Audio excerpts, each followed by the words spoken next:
The work of our speaker today, Jackie Schmit, exemplifies that rule. Jackie is the clinic manager and residency director of the Hanger Clinic, Chicago. Hanger Clinic was founded 155 years ago by the first above-the-knee amputee of the Civil War.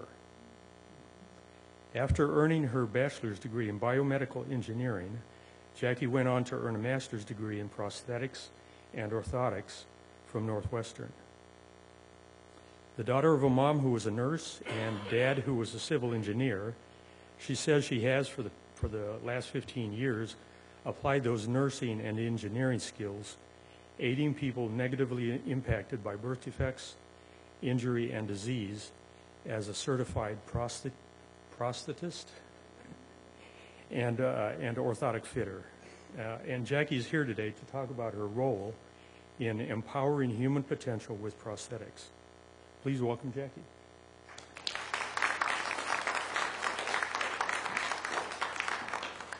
Thank you, Buzz.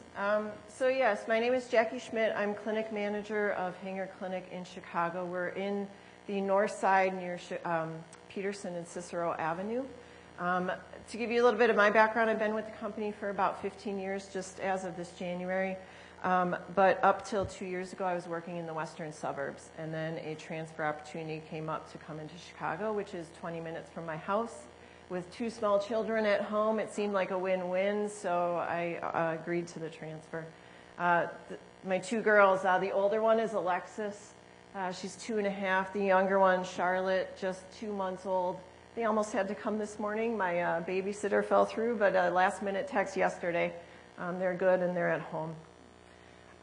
So I figured I'd start by going over a little bit of nomenclature just to familiarize yourself with our field.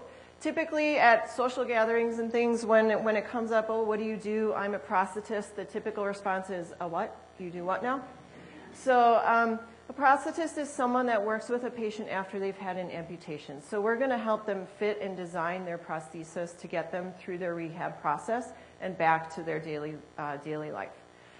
Versus an orthosis, which is the other part of our field, which is braces that go around an existing body part to stabilize or aid in the body function. So typically braces are being fit due to disease or injury. It can be acute after surgery, like spinal surgery, maybe the result of an auto accident or some other sort of accident. But otherwise it may be more longer term, like an ankle-foot orthotic due to stroke, Parkinson's, MS, post-polio syndrome, things like that. They are typically made out of metal, leather, and plastic. Versus a prosthesis, which is fit around a residual limb when a body part has been amputated. Typically, it's meant to replace the lost function in the amputated limb. The structure is made out of something rigid, like plastic or acrylic, and then the additional parts on it are soft, either Velcro, leather, foam. We don't get very fancy in our terminology when we're talking about the parts that we're fitting. So it basically, the joints that we're crossing is in the name of the device. So an AFO is an ankle-foot orthotic. KAFO, we're crossing the knee joint now. It goes up to the thigh. Foot orthotics I didn't put on there. That's something simple like the inserts that you might put in your shoe for arch pain or heel spur, something like that. Runners can sometimes need arch supports. All the way up to like a TLSO. So the top pictures here, let's see, this is the pointer. This is a carbon AFO. It's meant to just get very, very little support. Someone that just needs a little bit assistance, maybe stabilizing their foot when they're walking, but they don't need a lot of other control. It's really just one plane. And so it's very simple in design, lightweight, easy to fit into shoes. Versus a plastic AFO, which tends to offer a little bit more sturdier control. That's going to be someone that needs a lot more stability or control in multiple planes when they're walking. The bottom picture is a TLSO. Again, that can be used when someone is involved in an accident. It can also be used for scoliosis treatment for adolescent children and more of a longer-term wear. Same thing with prosthetics. Transtibial means that it's below the knee. The amputation is through the tibia. Transfemoral, the amputation was through the femur or above the knee.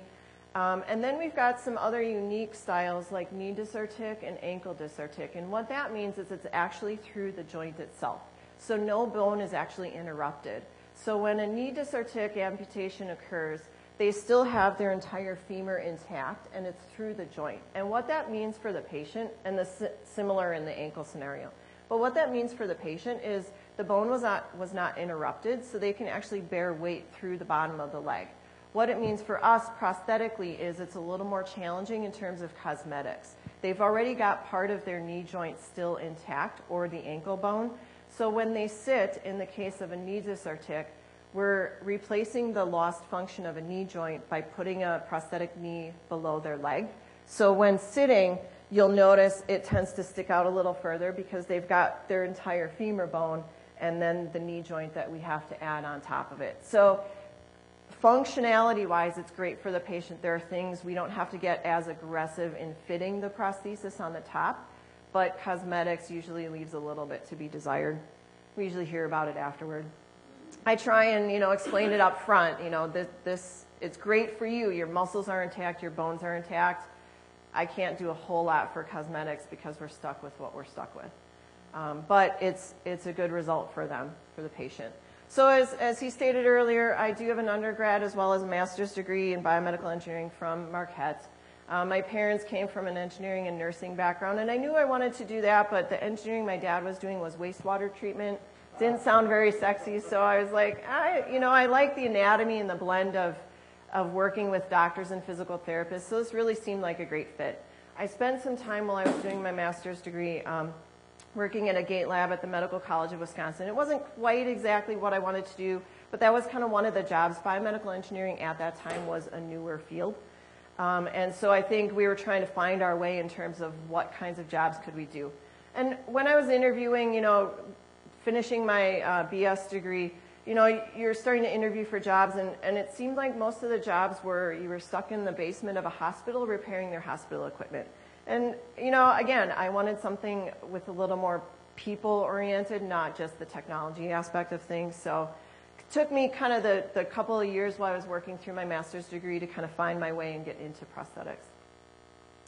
So when I went to school back in 2002, and I'm aging myself a little bit, you needed an undergraduate degree at that time, but it could be in anything. It could be in accounting. It could be in something completely not related to the health field. And then you went to a certificate program for 6 months in each discipline, but you didn't have to go through both. You could just choose to do orthotics or just do prosthetics or stick around for the entire year and do both. It was competitive. At Northwestern, I was told, don't even think about applying for the school until you get some sort of experience under your belt. So what I did was, while I was finishing my master's thesis up in Milwaukee, I was a technician for a company. I shadowed a couple prosthetists at some local companies first, kind of got exposure to the field, make sure it was kind of what I wanted to do. And then I learned how to make the devices. So I felt like that was really good experience and it helped me get in.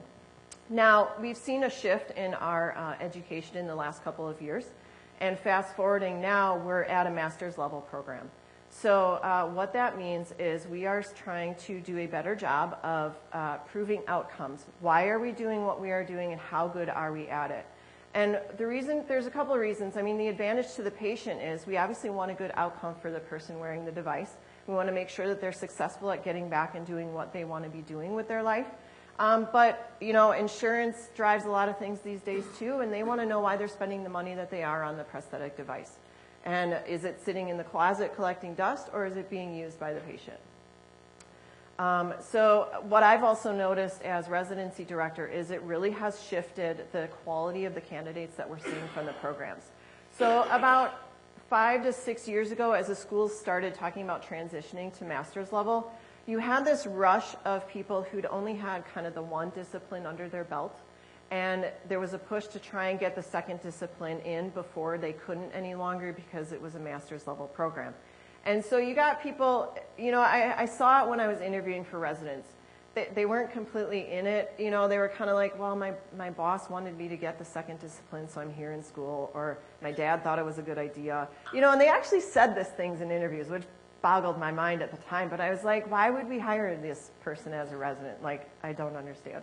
But, The quality of the candidates coming out at the master's level, I would say second to none. We are really getting some good candidates now. So it's been fun to kind of see the transition. There were only, I could probably count the programs on one hand when I went to school back in the day, but now we've got an explosion of programs. And there's a couple of reasons for this. Number one is we've been told, and we're kind of hearing that there may be a shortage in our field at some point. We're kind of in this transition phase where a lot of the older generation of clinicians are starting to phase out or retire. And we need to still support, their diabetes, motor vehicle accidents, things that are leading to these amputations are not necessarily going away. And so there's still a demand. There's still a demand. We've got vaccines here, but other countries don't implement post-polio. Things like that are still occurring around the world. And so orthotics and prosthetics there's still a need for it. Our local school here is Northwestern, downtown, by the way, which is where I went. What I like about my job is that no 2 days are the same. So instead of sitting in the hospital basement repairing equipment and never seeing the light of day, from 8 to 5, there are days when I get to go out and spend time either at clinics, hospitals, skilled nursing facilities, talking with people, getting out there. I really enjoyed on the nice warm days during the summer. And then some days I'm in the lab just doing the technical work. When we're taking a cast of a patient's residual limb, we do use a computer system as well for scanning, but sometimes I'm doing things by hand.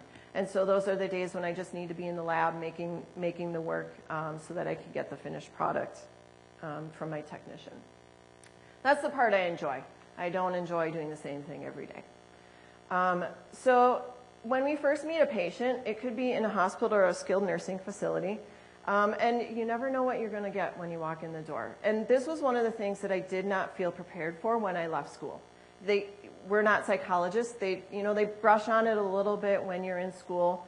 But the first couple of times when you run into a patient who's really depressed or really mad about how things have occurred, it can be a little challenging sometimes. But they run the full gamut. You've got people that are struggling with depression. You've got people that are like, I got this, let's go. I need to get back to taking care of my kids. I have a job I need to get back to. I'm the sole provider for the family, sick of laying in this bed, let's get going. To the people that don't really want to open and talk to you. And so, it really varies by case. And sometimes you're running into other health issues too, or what we call comorbidities. So it's not uncommon when we're dealing with a patient who has diabetes that they may have other issues as well. It could be peripheral vascular disease, which tends to come with diabetes. There may be a history of heart attack or stroke or just a cardiac history. There is a statistic that when someone has diabetes, within 5 years of getting the first amputation, there is a 50% likelihood that they will sustain a second amputation. So it's actually a pretty high incidence. And so that can complicate the overall picture too. And then what kind of support system do they have at home? And then what type of facility are they in? And will they get the necessary rehab services that they need? So on to that end, Hanger Clinic, over the last number of years, we've devised a program called AmPower. It's an amputee support program.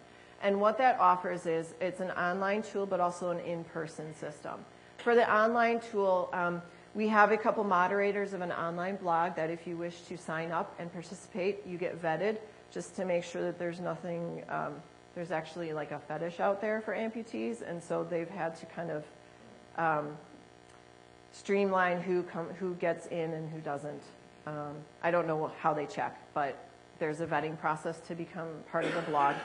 But locally, we have trained visitors and peer visitors. They've actually approached us over the years and say, it would have been really helpful when I was in the hospital to talk to another amputee. If they're not at a large rehab hospital where they're going to service a lot of people going through amputations, they may not see another person with an amputation. And so, when I'm meeting a person, I don't force it on them. I certainly ask them, is this something that you would find value in? Would you like to talk to someone that uses a prosthesis now? I can guide you through the timeline, the process, how things should be working from day one, but I don't wear a prosthesis. And so sometimes people just really want that extra connection to know that they're going to be okay, that they can get on with what they were doing prior to amputation. So we can set them up with either a phone call or an in-person visit. We try and do a matching as best we can, which is why we have kind of a group of people in our wheelhouse. So we've got, you know, we kind of have it broken down by age, gender, level of amputation, as well as what led to the amputation. So was it a motorcycle accident or motor vehicle accident, or was it disease related? So I'd like to talk about one of my patients, Johnny. This was one of my prouder success stories. So I've probably known Johnny for about 7 or 8 years now. And I find that one of the biggest things between orthotic users and prosthetic users is the orthotic users don't generally want to bother wearing the device sometimes. I mean, the reality of it is, you know, they feel sometimes that they're quite capable of getting around without the brace. And so they don't always comply with the doctor's request. Prosthetic users, this is their mode of getting around. And so you tend to see them more frequently. You tend to build a relationship with them because they trust you that you're doing a good job to get them back to their daily life. So Johnny, you don't see it in this picture, but he actually wears 2 prosthetic legs. And I met him when he wore 1. So again, that 50% statistic. He's actually a young guy. He's in his 30s. And he'd been doing okay on the single prosthesis for a number of years. And then about 2 years ago, he came to my office, and what tends to sometimes happen with diabetes is a patient will injure their foot. It could be they bumped into something, they stepped on something, and if they don't have good sensation because of poor circulation or peripheral neuropathy, it's called, they don't always know that there's an injury there. And so it kind of steamrolls into a progression of edema, edema, infection, and if it's not being cared for, that's when things can happen quickly and progress to an amputation. So he was kind of going through that cycle. He'd hurt his foot, didn't really remember what happened to it, but when we saw him, his foot was excessively large and swollen. It was hot to the touch, which is another sign of infection. He was being cared for by a wound care doctor, so I referred him back to that doctor, and I said, you really need to get this taken a look at. It does not look healthy. And so he did. And within a couple of days, they were going to try wound care again, and within a couple of days, he called me from the hospital, and he was in tears. And he's like, you know, I went in for my wound treatment today. They rushed me over to the ER. They said I'm probably going to lose a second leg. And he's like, I don't know what I'm going to do. He's like, I don't know if I can walk around on 2 legs. And I said, Johnny, you've been through this before. If you would like, I can try and help you, set you up with a person who uses 2 prosthetic legs. We can get you a visit, talk with him. You can do it. You're young. It'll take some work. It'll be hard. But if you're up for it, we can make it work. So he's one of my guys that I'll take sometimes to presentations. And so around the time of getting his newer second prosthesis, I had a presentation in front of some physical therapists, and it was literally within a week of getting fit. He was so proud. He walked in with his walker, and he's a young guy, but he was using he actually started, in fact, I think he didn't have a walker. He was walking behind his wheelchair. This was a week after getting his prosthesis. That's not typical, you know, but he was motivated. He was like, I got this, I got to get through this, and he was so proud to walk into that room. And I was quizzing the physical therapist, because, you know, one of the job hazards is we watch people when they walk. It's what we do because we do it at work, and so you do it out in public too. I knew the physical therapists were watching him walk in to the dinner, and I was like, so which leg has the prosthesis? And one therapist knew that it was both, but they were all like, the right, the left, you know, they couldn't quite figure it out. And here I thought I was, you know, stumping them a little bit, but one therapist caught up on it. So, you know, that's how it should work. You want to have that good rapport with your patient where if something's going wrong, or we can connect them with the right care if they need something that they're not getting currently. And that's part of my job as well. I'm not just a leg fitter, which is what we were called 30 years ago. So a brief history on prosthetics. So our corporate headquarters is actually located in Austin, Texas. And in this one hallway, we've got a nice chronological, like pictorial history of prosthetics. And in it is an old catalog from J.E. Hanger from the early 1900s. They used to order prosthetics from a catalog, believe it or not. You got an AK or a BK, it probably took 3 months to get there because there was no UPS next day delivery, right? And it was made out of wood. If you needed a knee joint, it was probably a free joint attaching an upper and a lower section. And you got the really fancy Satch foot. Plastic now, but at the time it would have been wood and rubber. Nothing really fancy. It was probably held on by leather straps because that was where the technology was in that day. And then typically our field tends to explode during times of war, unfortunately. That's when new technology happens. Based on military, NASA has contributed some products to our field, or it has come over into our field from those types of inventions. So in the 1950s, there was another explosion in terms of parts. And so when I'm talking about endoskeletal parts, it's the connectors that put the prosthetic leg together. So when the legs were wooden, we couldn't adjust them very easily. You basically needed to take a bandsaw to it in order to change anything on it. But now we have the capability of getting a little wrench in there, a couple turns of a screw, and you've got something adjustable. Huge for our field. Then you got hydraulic knees. So if you think of like a piston on your car, right, it helps absorb some of the shock as you're on the road, especially with the potholes in Chicago in the winter. Same with these prosthetic knees. They're a lot smoother than just a pure mechanical joint. And so what this means for the patient is it gives them better capability on uneven surfaces, stairs, ramps, grass, gravel. Then in the 1980s, there was another big explosion in terms of materials. Carbon feet were a huge innovation at the time. So these are the types of feet that you'll see on runners, but they're a lower profile feet that are used just for everyday walking.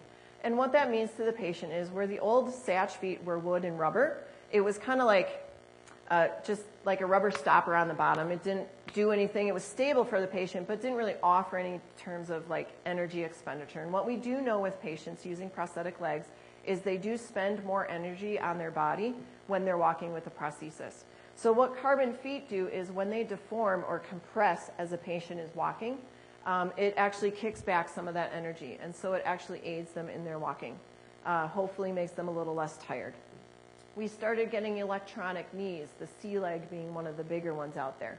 So it's like a super ramped up version of the hydraulic knee that's out there and been on the market for years.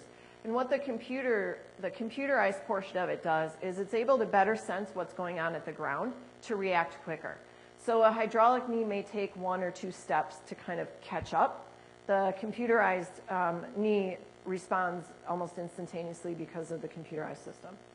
And then in terms of comfort, fit, and patient fit, we started using what's called elevated vacuum and gel liners. And so prior to the 1980s, a lot of times we were fitting like foam around a patient's residual limb. And it's nice because it offers padding and cushion, but it tends to thin down because they're walking on it every day.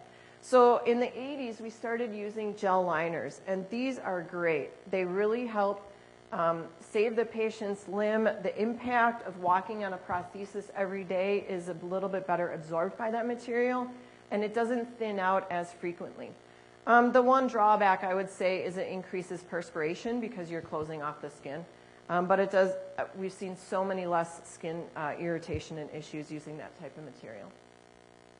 Now where we are at is where we used to have microprocessor knees, we're now getting microprocessor controlled ankles. And if you ever talk to someone using a prosthesis, one of the challenges tends to be still, even with the knees, is uneven terrain. Going up or down a ramp, a steep driveway, stairs sometimes. The microprocessor ankles actually articulate a little bit better on those types of surfaces. So walking up a ramp, it tends to make it easier to move forward. Otherwise, the person will say they feel like they're getting pushed backwards when they're trying to walk up. And then fiberglass feet. So what I notice clinically is these fiberglass feet are softer. And so they look a little bit more compliant on the ground, which means they're walking just a little bit smoother so that the foot is always on the ground instead of being pitched at a weird angle like some carbon feet are. I just want to touch on, I'll show a video in a little bit, but something that Hanger also offers is called Bilateral Boot Camp. And we have a large office in Oklahoma City, and it's generally held in April of every year, and I've actually been able to send a couple of patients to this. And what this is when patients are affected at the transfemoral level, we tend to start them with something called stubbies. And the reason for this is we know that it takes about 50% extra energy for one person to use a transtibial prosthesis. For one single above-knee prosthesis, it can take up to 150% extra energy for the patient to walk. So think of it with two. So they're going to get excessively tired. They are going to complain about the weight of the prosthetics. If I made someone who was 6 feet tall, if I make them 6 feet tall again, they are carrying around probably 20 pounds in weight extra with the prosthetics, depending on the type of device that they're fitting. So it's not uncommon to start with them short. And so we put them right down to the feet. This gentleman has actually been raised a little bit last year. But we might start with them right at the feet just to really work on their core strength and balance and to get them used to walking around on prosthetic legs, to kind of get used to the socket fit. This, at the transfemoral level, it tends to fit in very intimate places. Their ischial tuberosity, which is the bone that you sit on, rests on the back edge of the plastic, and this is in the groin area. And so it takes some getting used to. This is just what's called a test socket, so it's not the finished product, but it allows me to see through it to see if they're touching everywhere, if it's too tight or too loose. If it's uncomfortable in certain areas, it's the opportunity for me to make adjustments so that they get comfortable in it later on. But there's going to be a break-in process. But if you imagine this is, the weight of a short one, adding more components to it, we're going to increase significantly. This is one of the other models of an electronic ankle and foot. One brand, they do have an extra battery pack here. Some other feet, I think a video that I'll show on YouTube in a little bit later, they have the battery actually integrated into the ankle, so it's not as clunky as this. But if you want to feel the weight of this, I always tell patients when we're adding technology, you're adding weight to the prosthesis. So we have to be mindful of what the person was doing prior to amputation, right? Sometimes I'll get the question, well, can I run in my prosthesis? And my question is, did you run before? Because it's not going to make you run. You're not going to become a Paralympian athlete if you were just going to the grocery store and church on Sundays, prior. If that's your goal, great. I will help you try and get there. But it's not going to do the work for you. It's what you put into the prosthesis that really gets you back to your life. So exposure is always good. I'm a fan. I've watched Survivor, I think, since season 2. I missed the very first one, which was probably the most dramatic. But a number of years ago, there was a fellow on the program that wore a transtibial prosthesis. I do watch Dancing with the Stars occasionally. Heather Mills was on it a number of years ago, and then a couple of years ago, Amy Purdy, who's a Paralympian athlete. She actually made it to the final rounds, but I don't think she won that season.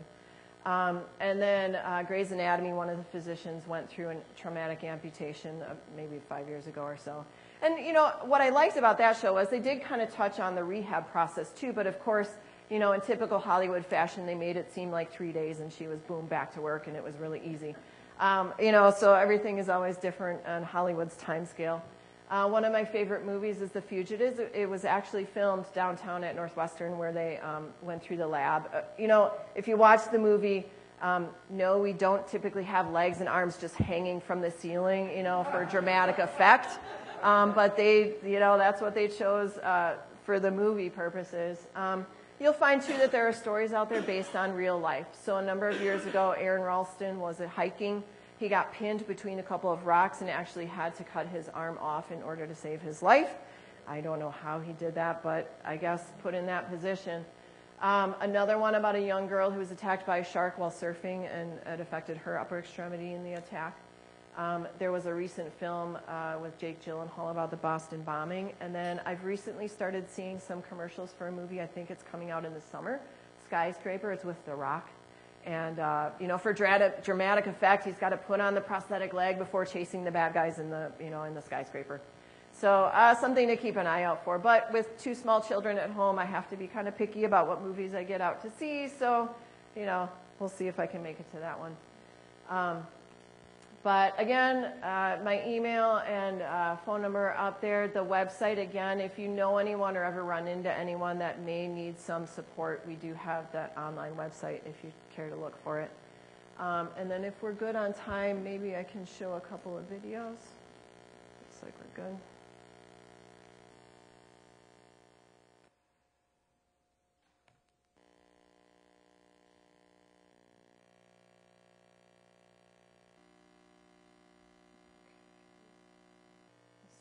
boot camp.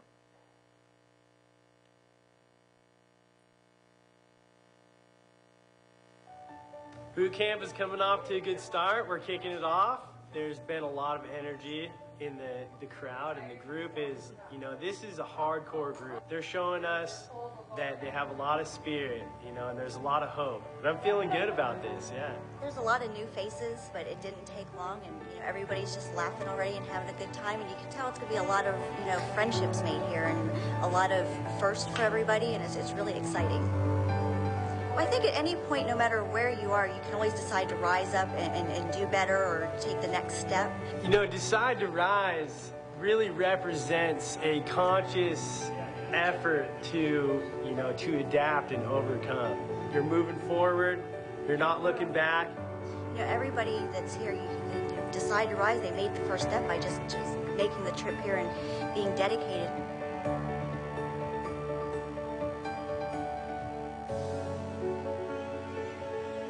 Decide to Rise!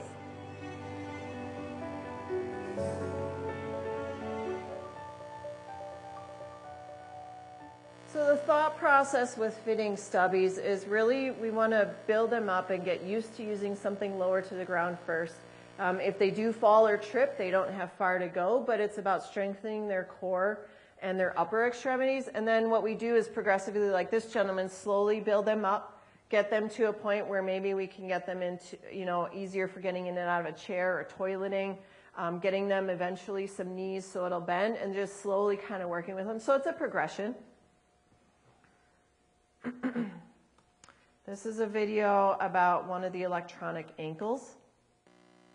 I'm Chad Baduri. I'm from Gerald, Texas. I am below the knee amputee. I lost my leg about 5 years ago in a forklift accident. Ended up amputating the leg. Tried to find a foot that actually worked for me. Usually with the non-articulating foot, it was a little more difficult to walk up and down hills. Sometimes I would have to walk sideways, step by step. Falling, tripping on things was quite a bit of an issue for me. They came out with a microprocessor ankle, the Elan. How's it been going? It's been going good. The alignment feels great. Whenever a patient is walking up or down ramps, ascending or descending stairs, the foot really adapts and changes in resistance to where they don't feel as much pressure or resistance at the knee. And in addition to that, pressures in the socket have been reduced because of the motion in the foot. It felt more comfortable, more normal than I think any other foot that I've had. This foot provides and simulates the most natural gait pattern that we've seen. It's a substantial difference, especially going up and down ramps, changing walking speeds. The foot just allows them to live a normal life. With the Elan, I just walk normal. It pushes me along. It helps me slow down when I need to slow down, come to a complete stop. Being on my feet all day long, every day, really helps me out. Even when I'm walking through a parking lot or on a trail, when I step on a rock or a stick, I don't feel the adjustments. It just accommodates for it, and it feels very normal. We have such a wide variety of patients in this foot. We have a 65-year-old in this foot that's extremely active. We have a 24-year-old patient in the foot. Honestly, anybody who's at a K3 level is definitely a candidate. AK or BK, either one.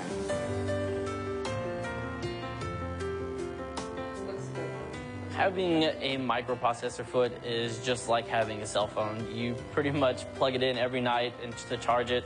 The charge lasts me all day long, no matter what I do. All the programming that's required for the foot happens in the office. And then once they leave the office and the foot's programmed, they essentially don't have anything to do besides charge the foot. It's the best compliment to see a patient walking, let's say in pants, and you can't even tell they're an amputee. And the patients that I've seen that have been in an Elan foot, that is how they ambulate. I love this foot.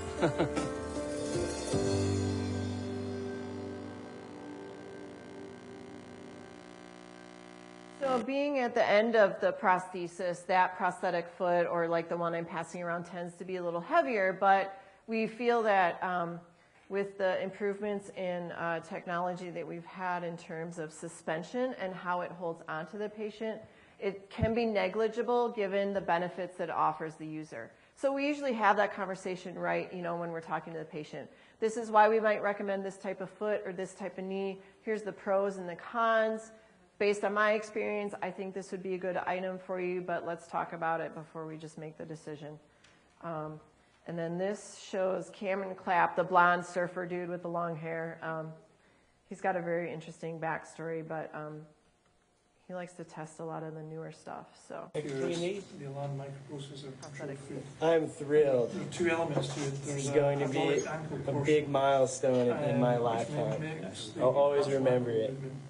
And also Especially for you, you live at the ocean, hanging out at the ocean, structures of the foot. sandy beaches. And the I've hydraulics. seen you one time out there, Electronic and microprocessor you're control. all wet coming out of the And what it water. does is and it you're not adapts the just walk in stiffness with of the the, ankle unit the so leg, that wouldn't it? we can actually control the amount of mechanical energy. Wow. any other meeting, we'd be like, what the heck are you doing? That's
water. Walking in X3s, going into the water. This is amazing right now. I feel so liberated. I'm on top of the world. Woo! By having my prosthesis for knee joints that we have, we have my prosthesis for ankle, the more performance of the knee and the ankle independently increase. When we combine this, we actually see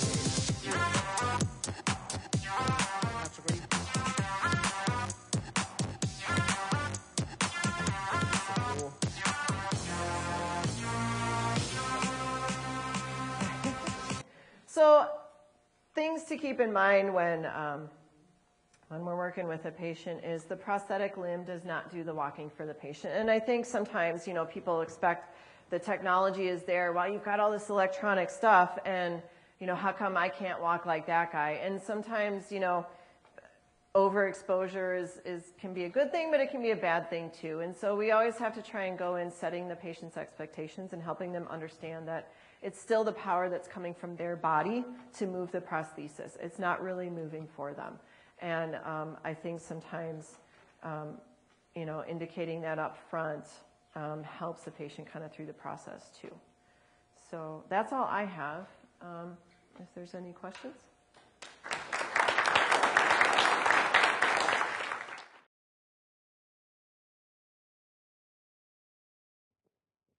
Good morning. Hi. Does your company do anything for veterans? I know female veterans have had issues in rural areas. For the VA, they'll give them male prosthetics. So not only is it not fitting well, but they say cosmetically it looks atrocious because they can't match shoes and it makes them feel worse. The way the VA works is over the last number of years, they've been trying to keep more of their work in-house as a cost containment measure. So in our area, we have 3 VAs within 50 miles. We've got the Hines, we've got Jesse Brown's, and the North Side one. But other areas may not be as fortunate, and they're probably a good significant amount to travel in order to get to the VA. And so what we have tried partnering with them in certain areas, and I'm sure there are smaller companies that do the same, where a patient has a choice to go where they want for their prosthetic care. So if they were to go to the VA and indicate, for whatever reason, it might be, I have to go 100 miles to get to you, where I've got someone, 10 miles down the road from my house. I would like to go to an outside provider, and then they should be able to. But I think it has to be patient-driven. So, and that's kind of where it boils down to having a rapport with your prosthetist, too. Having those conversations. If, sometimes I'll have someone come into my office, they've come from another provider. It's my job to listen to them. What are their concerns with what was going on at the other provider? What did they not like? What did they like about what they were receiving? And then to kind of have a discussion about what can we do to maybe improve what they've gotten. So sometimes it's on us to do maybe a better job of listening as well. Right back here. I have 2 questions. One, a real quick one concerning that X3 knee. With the extra weight in the water when the guy was swimming, does that ever pose a safety problem? Because if it's a lot heavier and if that one only had one arm to get him to not drown. And then the second more significant question is, do any patients just say, this is too much work, this is too heavy, I'm too old, I can't get used to this? And if so, what percentage just opt not to get a prosthesis at all and stay in a chair? Absolutely. So I doubt Cameron walked like that the first couple of times he got in the pool. Water and the buoyancy will affect how they're using. My mother-in-law happened to wear a transtibial prosthesis, and she told me hers would float. And so it probably, she tended to take it off before she was going in the pool. At the transfemoral level, I don't know how many people are actually wearing their full prosthesis in the water. But my guess is it took him a little while to kind of navigate that and get his bearings. But he's been wearing prosthetic limbs and an arm for, if not 15 years, close to it. So it was a traumatic train accident a number of years ago as a young child. So he's got youth on his side and the years of wearing prosthetic limbs. So he's a pretty versatile user.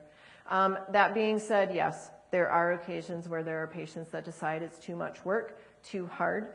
The higher the amputation, like I had said earlier, the more energy expenditure has to come from their body in order to walk with the prosthesis. And so sometimes there are patients. Sometimes it can be not related to the prosthesis. Sometimes it can be their other leg is not healthy any longer, or they've suffered a cardiac event, a stroke, or a heart attack where they've developed other weaknesses in their body. It could be they had a not well-fitting prosthesis at one time and just felt that it wasn't worth the discomfort or the pain that they may have been experiencing. So yes, I don't have a percentage for you. Hopefully, it's a small percentage. The other battle that we fight is those dang electronic scooters that everybody sees on TV or out in the street or at the grocery store, Walmart. There's a comfort in being able to drive around and not have to walk. And that's one of the battles that we fight as well. Medicare has said that if someone gets an electronic scooter, they're probably not ambulatory, and why would we pay for a prosthesis? So that's one of the things that we battle on a daily basis as well for some of our patients.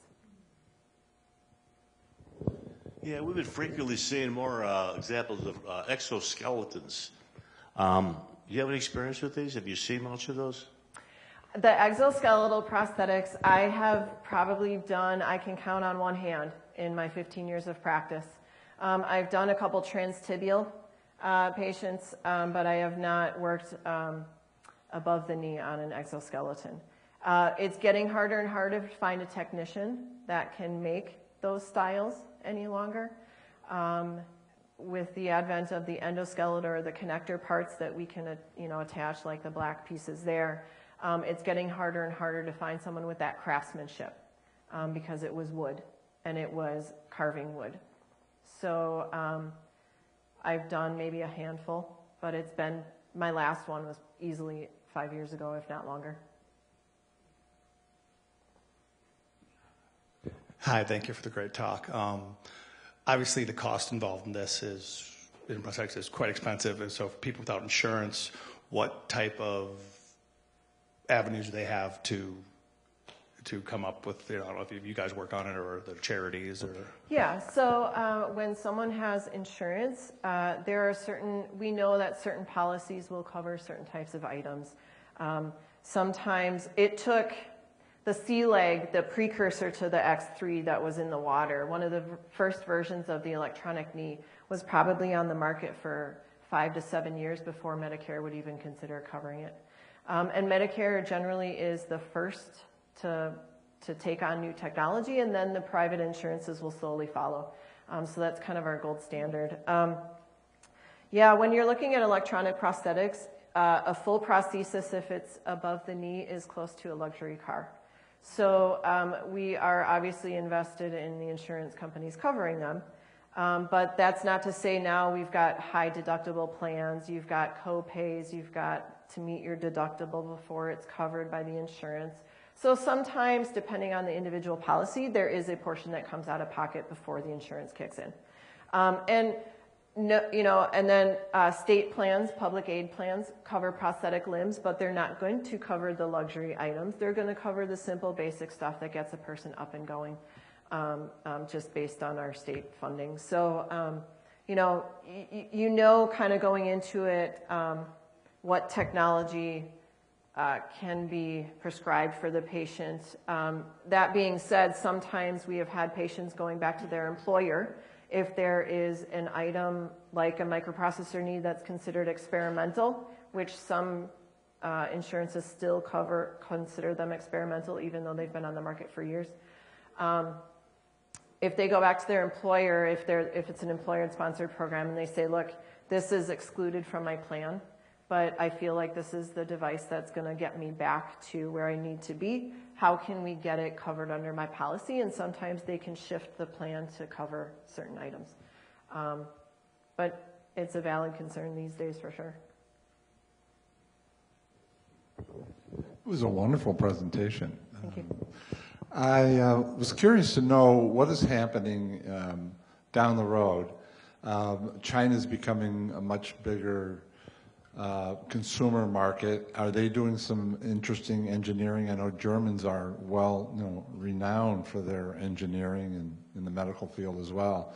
But I was also thinking about China. I don't know of anything specifically that's happening, but you're right. One of the biggest providers of prosthetic components and the first one to make like the endoskeletal and then the microprocessor knee and the vacuum is Autobach, which is based in Germany. And they tend to be the drivers of innovation. I don't know of anything offhand that's happening with any Chinese companies. Do the VA hospitals have their own facilities for development and use of prosthetics, or do they farm that out? They do. Most of them will have a clinic, a prosthetics and orthotic clinic in-house. But as I was indicating earlier, there's been a push based, we're in a large metropolitan area and we have access to 3 VAs here. But some people don't have that luxury and it's a big travel expense to go to their local VA because it may not be very local. So they keep things in-house as much as possible, but the user ultimately can ask to go to an outside provider if they wish. And I've taken care of some VA patients, but I know that sometimes they choose to go to the hospital instead. Does your company ever coordinate or collaborate with the Chicago Rehab Institution research facilities?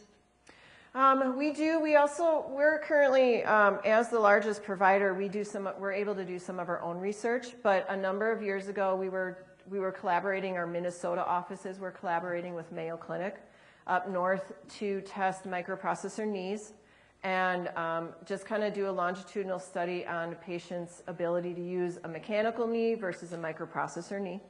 And right now, our own company, we are investing a good amount of time and money in outcomes.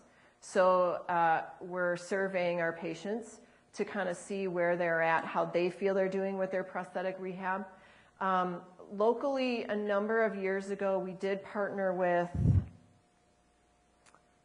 it was an orthotic study, so I wasn't too involved. I think it was RIC, and it was based on the system called the WalkAid, which is an electronic nerve stimulator to help patients with foot drop. And that was a collaboration we did locally, but I wasn't too involved because I don't do a lot of that orthotic work, but we do on occasion, but being the largest company, we can also do things internal as well. Back here. You talk about watching people's gait, how they walk is just sort of your, what you do. How complex is the walking, that whole activity? And then the sort of feedback from, it seems people have to learn how to use the foot. So how much of the information for walking comes from down there and from up here? So what that is called is proprioception, or how the patient where the patient feels their leg is in space. And so it can feel very foreign the first couple of times they're on it because it's a new device, and they have to get used to putting pressure in spots that they didn't have to before, because now they're not walking on a foot. So at the transfemoral level, we're going all the way up into the insensitive areas, and so there's a lot of having to break it in and get used to it. The first time you get a prosthesis, you're not putting it on 8 hours a day. Your skin's not going to tolerate it. You're not going to be able to understand how to use it very comfortably, and so you kind of have to break it in. The proprioception, I always tell patients too, it will improve the more you get used to it, but you have to get used to it first. So a lot of times, they'll say, this feels really heavy. Well, you haven't been walking for, it could be 2 months, it could be 4 months while their leg has been healing. So sometimes there's atrophy of the muscles or a weakening of the muscles, and so we have to rebuild those muscles as they learn to walk again. So that's where I partner with, or hope that the patient has it lined up where they're going to go to physical therapy after getting fit with the device. And that's where they're going to learn to get stronger again, regain their balance if they need to, work on the muscles that maybe got a little weak while they were waiting around for things to heal. And then eventually we want that prosthesis to feel more a part of them. And then they're going to get better response because they're going to understand how to control it.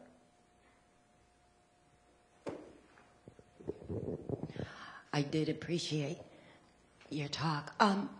One of the questions I had is the swimmer, as he was going up the stairs, he showed a different kind of, he kicked his foot out very far, both of them, differently than when he was walking not on the wet stairs.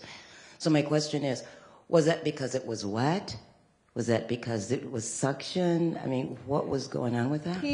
On that knee, there's a trigger point for going upstairs, and so he had to break the knee to get it loose enough to bend to raise the foot up. So he had to kind of trigger the knee to release so he could get the foot up. So it's just kind of how that knee works. Most prosthetic knees do not help you going upstairs. That one does, but it may not look anatomical.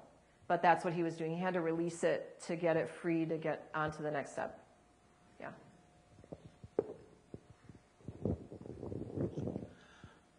What type of prosthetics are there for persons who have lost only part of a foot?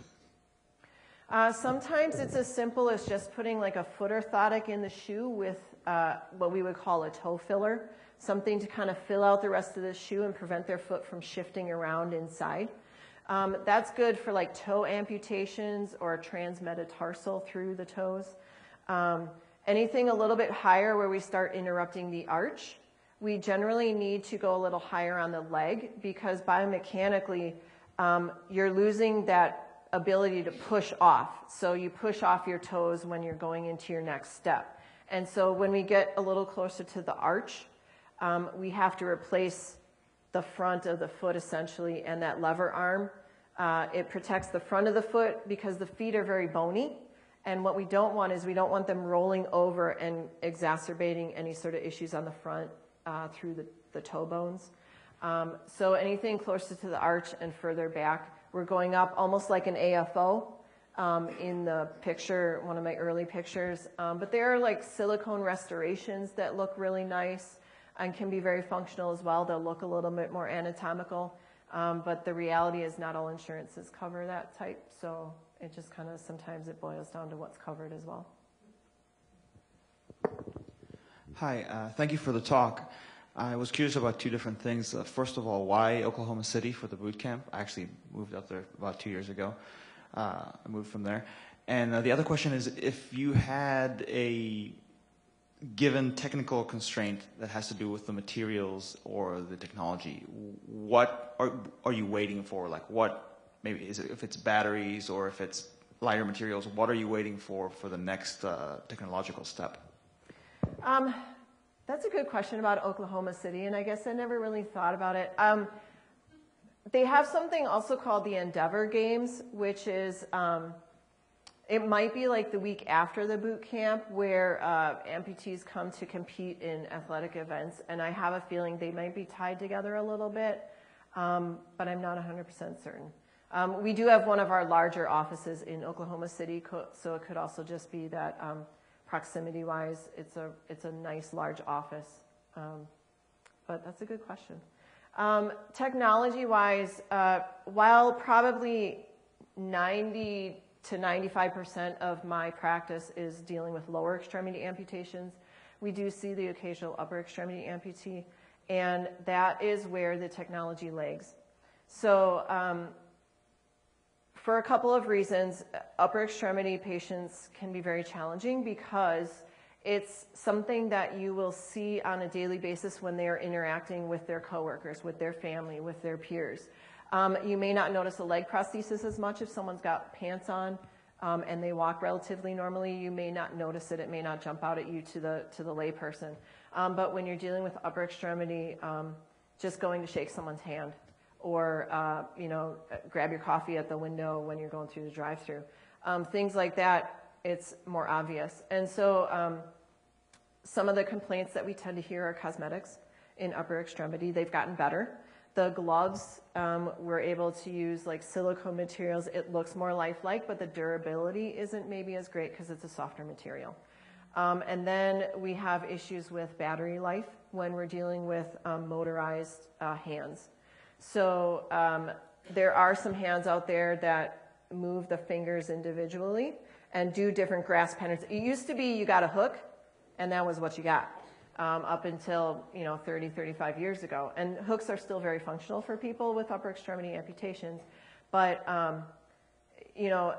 again, it boils down to sometimes cosmetics and what we're dealing with as far as the look. So I would say the upper extremity technology lags behind the lower extremity. And it also boils down to think of all the finite things that you do with your two hands and then losing one of them. We don't have things to completely replicate that. So that's probably where we lack.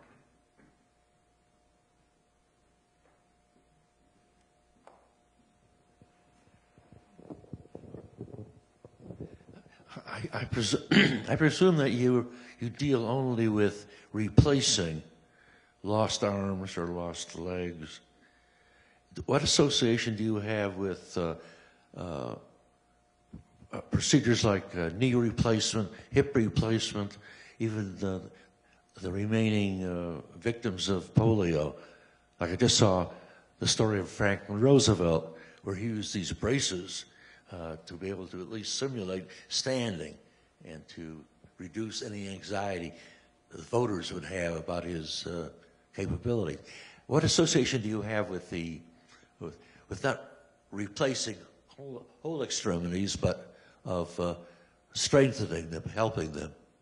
So that is the other part of our field. So while most of this was about prosthetics, that would be the orthotic end of things. So a lot of times when someone is having knee replacement surgery or a torn ACL from a sports injury or something, we may be putting them into a brace to help stabilize or let the tissue heal after a surgical repair.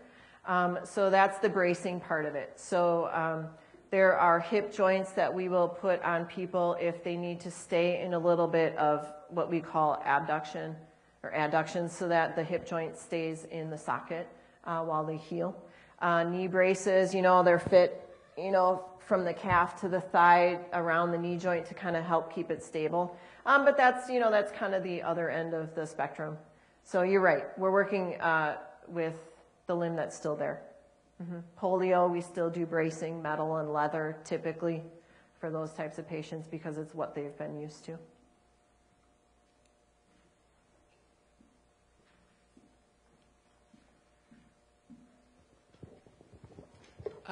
Thanks for an interesting talk. You mentioned earlier about, if you weren't a runner before, you're not going to be a runner now. And so my question is about working with athletes. And I'm wondering if that's, in terms of your training process, is there a specialty? Do people study just for that? Is there an apprenticeship? Is there a certificate program? Sort of how do you work with athletes?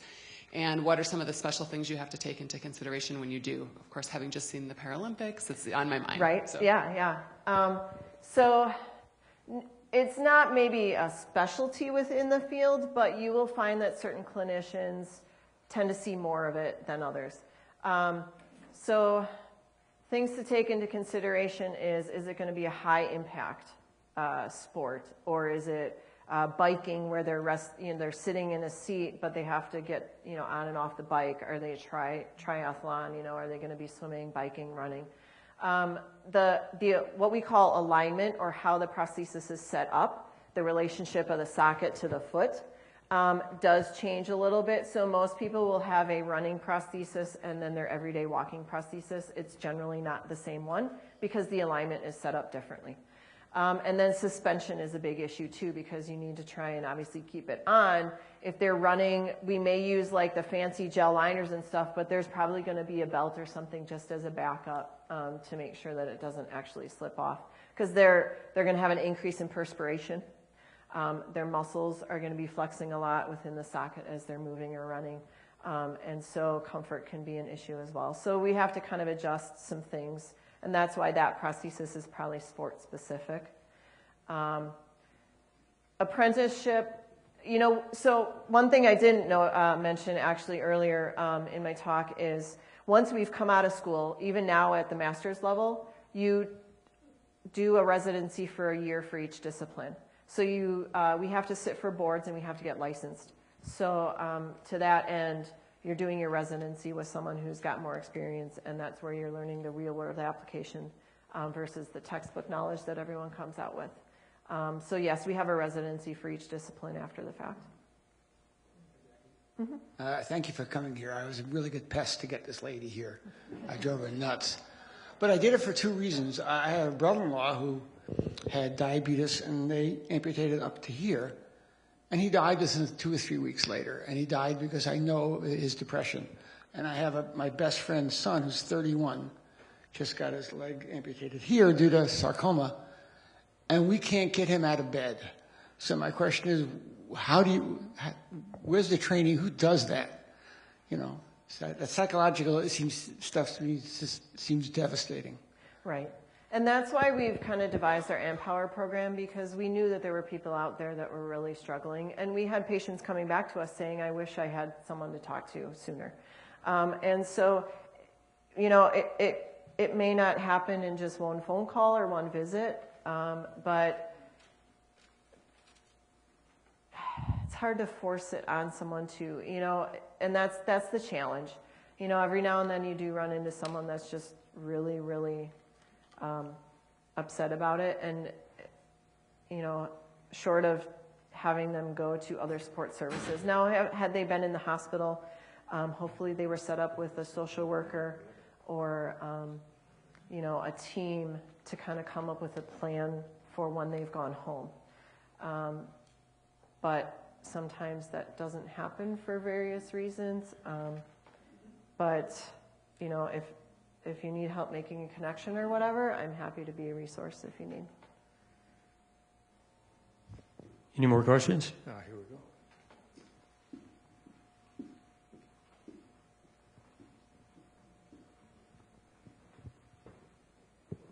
Hi, I'm not, I don't really have a question, just a statement. I'm an amputee. And the best thing to do is get that person around a team of people. That is the best way and the only way, that you can get through it. and you can't do it on your own. You just can't.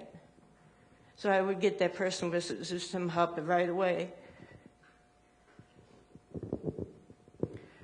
One of the downsides to an amputation can sometimes be the length of time from amputation to getting a prosthesis. And we do know that if there's a big delay in getting the care, whether it's because of other health issues, maybe their leg didn't heal after surgery, or they just didn't have access to get to a clinic, our chances of getting them fit successfully dwindle the longer the time period is too. So, because the muscle memory is still there, the nerves are still there, but if they're not using them, there's a little bit more of a delay in becoming ambulatory again. So. More questions? Nope, I don't think so. So I get the last one or two.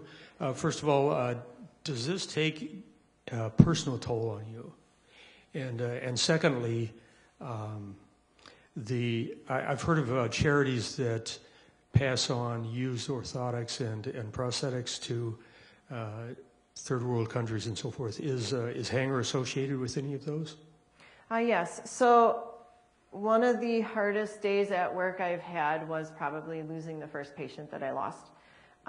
She had come into the clinic, and I remember I had worked with her maybe 2 or 3 days prior to finding out that she died of a stroke. And it's hard not to take that personally, thinking maybe it was something I did in clinic because I had her up walking on her prosthesis. Maybe she wasn't healthy at the time she came into my clinic. And one of the things that my mentor said at the time that has kind of stuck with me is, sometimes you're working with your patients at the hardest time in their life too, and they're not the healthiest person. That is probably what led to an amputation if it was related to disease.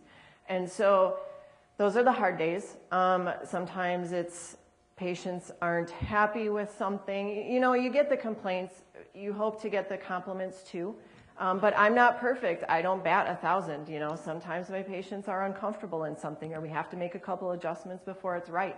I always say, if you meet a prosthetist that tells you that they're perfect, run away, because you know you're not going to get everything right every time. It's still as much science as we've driven into it, and you know have proven that certain materials and methods work best. There's still the human factor, and sometimes it's just not 100% right.